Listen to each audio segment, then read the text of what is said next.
ప్రియమైన సహోదరి సహోదరులారా, ఈరోజు ఒక ప్రత్యేకమైన రోజు మన హృదయంలో వినిపించాలి. నేను యేసు వైపు నడుచుచున్నానా లేదా యూదాలాగా ఆయనను అమ్ముతున్నానా? మనం చర్చికి వస్తున్నాము, ప్రార్థిస్తున్నాము, కానీ మన హృదయం నిజముగా దేవునితో ఉన్నదా? ఈ పవిత్ర బుధవారము మన ఆత్మను పరిశీలించే రోజు. ఈరోజుకై ఏర్పాటు చేయబడిన వాక్యాన్ని చదువుకొని ముందుకు వెళ్దాం. మత్తయి సువార్త 26:14-16 ఈ విధంగా సెలవిస్తుంది. అప్పుడు 12 మందిలో నొకడగు ఇస్కరియోతు యోధ ప్రధాన యాజకుల యొద్దకు వెళ్ళి, నేను ఆయన్ను మీకు అప్పగించిన ఎడల నాకేమి ఇత్తుదని వారిని అడిగాను. అందుకు వారు 30 వెండి నాణెములు తూచి వానికిచ్చిరి. వాడు అప్పటి నుండి ఆయన్ను అప్పగించుటకు తగిన సమయము కనిపెట్టుచుండెను. ఇక్కడ ప్రభువైన యేసుక్రీస్తు నామంలో మీ అందరికీ వందనాలు. ఈ శ్రమల దిన కాలములో ఈ పవిత్ర బుధవారం రోజున మనం దేవుని సన్నిధిలోకి వినయముతోనూ పశ్చాత్తాపంతోనూ వచ్చి ఉన్నాము. మనము ఈరోజు ఇస్కరియోతు యూదా జీవితం ద్వారా మన ఆత్మీయ పరిస్థితిని తెలుసుకుందాం. ఈ వాక్యములో యూదా యేసుక్రీస్తుతో ఉన్నను, హృదయము దూరముగా ఉన్నది. యూదా మన ప్రభువైన యేసుక్రీస్తుతో 3 సంవత్సరాలు నడిచాడు. ఆయన అద్భుతాలు చూచాడు, బోధనలు విన్నాడు, కానీ అతని హృదయము ఏమాత్రము మారలేదు. యోహాను 12:16 ఈ విధంగా చెప్పబడింది.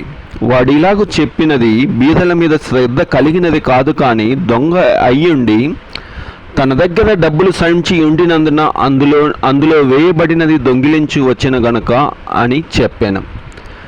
ఇక్కడ ఈ వాక్యంలో దేవునికి దగ్గరగా ఉండటము, దేవునితో ఉండటము కాదు. మనం ఈరోజు కూడా చర్చికి వెళ్తున్నాము, ప్రార్థిస్తున్నాము, కానీ హృదయము మారకపోతే మనము కూడా యూదా లాంటి వారమే. యూదా మొదట చిన్న లోభము, చిన్న అసత్యము చేశాడు, కానీ చివరికి ఏం చేశాడు అంటే మన ప్రభువైన యేసుక్రీస్తును అమ్మే స్థితికి వచ్చాడు. ఈ లూకా 16:10 మిక్కిలి కొంచెములో నమ్మకముగా ఉండువాడు ఎక్కువలోనూ నమ్మకముగా ఉండును, మిక్కిలి కొంచెములో అన్యాయంగా ఉండువాడు ఎక్కువలోనూ అన్యాయంగా ఉండును. చిన్న చిన్న పాపాలు చేసి నేను ఏమి కాదులే అనుకోవటం కాదు, కానీ నిర్లక్ష్యం చేస్తే నువ్వు పెద్ద పాపం చేయటానికైనా వెనుకాడవు. కాబట్టి యూదా కూడా అదే చేశాడు ప్రియులారా. కాబట్టి ఈరోజు నువ్వు ఏ స్థితిలో ఉన్నావో ఒకసారి పరిశీలన చేసుకో. యూదా బయటకు వచ్చేసరికి మన ప్రభువైన యేసుక్రీస్తుకు శిష్యుడు మరియు సేవకుడు, కానీ అతని హృదయం లోపల లోబి, అసత్యుడు. మత్తయి 15:8 ఈ విధంగా సెలవిస్తుంది. ఈ ప్రజలు తమ పెదవులతో నన్ను గణపరచుదురు, కానీ వారి హృదయం నాకు దూరముగా ఉన్నదని మన ప్రభువు చెప్తున్నాడు. దేవుడు బయట కనిపించే దానిని కాదు, మన హృదయాన్ని చూస్తాడు.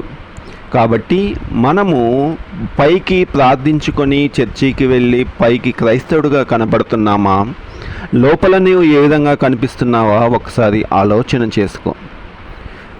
యూదా, పేతురు ఇద్దరూ తప్పు చేశారు.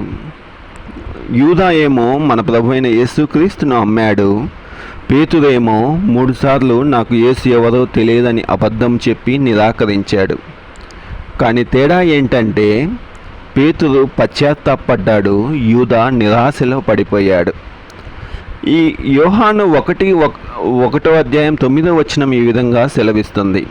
మనము మన పాపములను మనము ఒప్పుకొని ఎడల ఆయన నమ్మదగిన వాడును, నీతిమంతుడు గనక ఆయన మన పాపములను క్షమించి సమస్త దుర్నీతి నుండి మనల్ని పవిత్రులుగా చేయను. పాపము కన్నా ప్రమాదకరం పశ్చాత్తాపం లేకపోవటం. కాబట్టి ప్రియులారా, నీవు ఈ పాపము ఈ రోజుకు చేస్తున్నా కూడా ఒక్కసారి నిన్ను నీవు పరిశీలన చేసుకో, నీ హృదయం ఏ విధంగా ఉన్నది అని. నీవు పశ్చాత్తాపం లేని ఎడల నీవు పాపానికే బానిసగా ఉంటున్నావు. నీవు కూడా ఒక యూదాలాగే ఉంటున్నావు. ఈరోజు మనల్ని దేవుడు పిలుస్తున్నాడు. నిజమైన హృదయము, పశ్చాత్తాపము, విధేయత కలిగి ఉండమని చెప్తున్నాడు. యూదాలాగా కాకుండా మన ప్రభువైన యేసుక్రీస్తులాగా ఉండమని చెప్తున్నాడు. రోమీలకు రాసిన పత్రిక 12:2లో మీరు ఈ లోక మర్యాదను అనుసరింపక ఉత్తమమును అనుకూలమును సంపూర్ణమైన దేవుని చిత్తమైనదేదో పరీక్షించి తెలుసుకున్నట్లు మీ మనస్సు మారి నూతన మగుట వలన రూపాంతరం పొందుడి. ప్రియులారా, ఇక్కడ మనము లోక మర్యాదను అనుసరించక నీకు ఏది ఉత్తమమో అనుకూలమైనదేదో దేవుని చిత్తం ఏదో నువ్వు పరీక్షించి తెలుసుకొని ముందుకు సాగమని దేవుడు సెలవిస్తున్నాడు. మనము నిజముగా దేవుణ్ణి ప్రేమిస్తున్నామా? నా హృదయం పరిశుద్ధంగా ఉన్నదా? లేదా ఇస్కరియోతు యూదా 30 నాణెముల కోసం మన దేవుణ్ణి విడిచిపెడుతున్నాడా? ఆ విధంగా నీ హృదయం ఉందా? ఒకసారి నిన్ను పరిశీలించమని దేవుని నామములో హెచ్చరిస్తూ నేను హెచ్చరిక పొందుకున్నా. ఈ వాక్యము దీవించులాగున ప్రార్థించుకుందాం. ప్రభు అయిన తండ్రి దేవా, ఈ పవిత్ర బుధవారం రోజున మా హృదయాలను నీ ముందుంచుతున్నాం ప్రభువా. యూదా లాంటి ద్వంద్వ హృదయము మాలో ఉండకుండా చేయము. లోభమును తొలగించుము, పాపమును ద్వేషించే హృదయం ఇవ్వము. మా ఆలోచనలను పరిశుద్ధపరచుము, మా జీవితము నీ చిత్తానికి అనుకూలంగా మార్చుము ప్రభువా. పేతురులాగా పశ్చాత్తాపడే హృదయం మాకు ఇవ్వము దేవా. నిరాశలో పడకుండా నీ కృపలో నిలబడే శక్తిని అనుగ్రహించుము. ఈ శ్రమల దిన కాలములో మేము నిజమైన మార్పు కలుగునట్లు మాకు దయచేయము దేవా. ఈ రాత్రికాల సమయంలో ఈ శ్రమల దిన కాలములో మేము ఉంటుండగానైనా ఈ పవిత్ర బుధవారం రోజున మమ్మల్ని నీ చిత్తానుసారంగా నడిపించమని ప్రార్థిస్తున్నాం దేవా. అలాగే ప్రభువా, ఈ లోకంలో ఉన్న మమ్మల్ని దీవించి ఆశీర్వదిస్తున్నందుకు వందనాలు దేవా. మాకు ఎటువంటి కష్టాలు నష్టాలు లేకుండా దేవా, నేను నమ్ముకొని ముందుకు సాగుచున్న బిడ్డలకు మాకు మా తోడు నీడగా ఉంటున్నందుకు వందనాలు దేవా. అదేవిధంగా నాయన, అనారోగ్య సమస్యల్లో ఉన్న వారికి ఆరోగ్యాన్ని దయచేయండి. అప్పుల్లో ఉంటున్న కుటుంబాలకు అప్పులను ఏ విధంగా తీర్చుకోవాలో సహాయం దయచేయండి. అదేవిధంగా ఇంకా కుటుంబ సమస్యల్లో బాధపడుచుండగా వారికి మీరే తోడు నీడగా ఉండమని వేడుకొంచున్నాం. ఎగ్జామ్ రాస్తున్న బిడ్డలకు మీరే తోడు నీడగా ఉండండి. పై చదువులకు ఎలా చదవాలో వారికి నేర్పించమని వేడుకొంచున్నాం దేవా. ఉద్యోగ ప్రయత్నాల్లో ఉన్న వారికి ఉద్యోగాలు దయచేయండి. అలాగే ఉద్యోగాల్లో ప్రమోషన్ కోసం ఎదురు చూసిన బిడ్డలకు మీరే తోడు నీడగా ఉండమని వేడుకొంచున్నాం తండ్రి. ఉద్యోగాల నిమిత్తం ఒక ప్రాంతం నుండి ఇంకో ప్రాంతానికి వెళుచున్న బిడ్డలకు మీరే తోడు నీడగా ఉండమని వేడుకొంచున్నాం. ఈ రాత్రికాల దీవెనలతో మమ్మల్ని నింపి తండ్రి. మరి రేపటి గురువారం రోజు ప్రార్థనలో నిన్ను కలుసుకునే భాగ్యం మాకు దయచేస్తారని మా ప్రభువును ప్రియకుమారుడైన యేసుక్రీస్తు నామమున ప్రార్థించి వేడుకొంచున్నాం తండ్రి. ఆమెన్. ఈ పవిత్ర బుధవారము మనం ఒక నిర్ణయం తీసుకుందాం.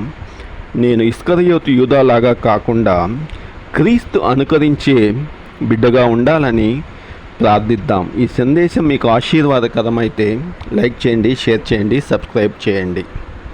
దేవుడు మిమ్మల్ని ఆశీర్వదించును కాక. ఆమెన్.